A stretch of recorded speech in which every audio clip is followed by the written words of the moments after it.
সুবহানাল্লাযী আসরা বি'আবদিহি লাইলাম মিনাল মাসজিদিল হারামি ইলাল মাসজিদিল আকসা আল্লাযী বারাকনা হাওলাহু লিনুরিয়াহু মিন আয়াতিনা ইন্নাহু হুয়াস সামিউল বাসীর।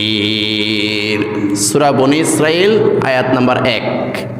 আল্লাহ সুবহানাহু ওয়া তাআলা বলেন, সুবহানাল্লাযী, মহাপবিত্র সত্তা তো তিনি, মহাপবিত্র আল্লাহ, মহাপবিত্র মালিক, মহাপবিত্র সত্তা তো সেই আল্লাহ। আসরা বিআবদিহি, যেই আল্লাহ ওনার প্রিয় হাবিব, প্রিয় নবী, আখিরি নবী মুহাম্মদুর রাসূলুল্লাহ সাল্লাল্লাহু আলাইহি ওয়াসাল্লামকে রাত্রিকালীন ভ্রমণ করিয়েছেন। আসরা বিআবদিহি লাইলাম, একটা রাত্রির সামান্য কিছু অংশে, একটা রাত্রির পুরো রাত্রি নয়, অর্ধরাত্রিও নয়, রাত্রি 4 ভাগের 1 ভাগও না। লাইলান, লাইলান বলতে একটা রাত্রির সামান্য কিছু অংশে সেই আল্লাহ মুহাম্মদুর রাসূলুল্লাহ সাল্লাল্লাহু আলাইহি ওয়াসাল্লামের মেরাজ ঘটিয়েছেন।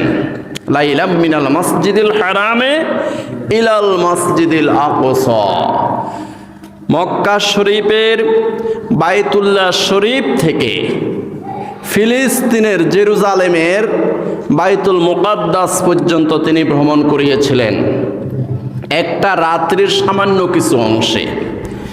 যেই পথটা হলো 40 দিনের পথ, অর্থাৎ 1 মাস 10 দিনের পথ, একটা রাত্রির সামান্য কিছু অংশে তিনি ভ্রমণ করিয়েছেন।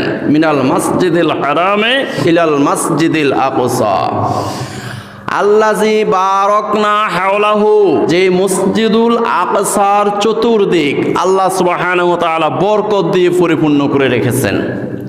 এই বরকতের অনেকগুলো ব্যাখ্যা। একটা হলো অসংখ্য নবীদের বাসস্থান এই বাইতুল মুকাদ্দাসের চতুর্দিকে, সুবহানাল্লাহ। এটার আরেকটা ব্যাখ্যা হলো এই বাইতুল মুকাদ্দাসের চতুর্দিকে অসংখ্য নবীদের রওজা শরীফ রয়েছে, সুবহানাল্লাহ। বারাকনা হাওলাহু, এই বারাকনা হাওলাহুর আরেকটা ব্যাখ্যা হলো রাসূলুল্লাহ সাল্লাল্লাহু আলাইহি ওয়াসাল্লামের যে মেরাজের পথ, মক্কা শরীফ থেকে বাইতুল মুকাদ্দাস, বাইতুল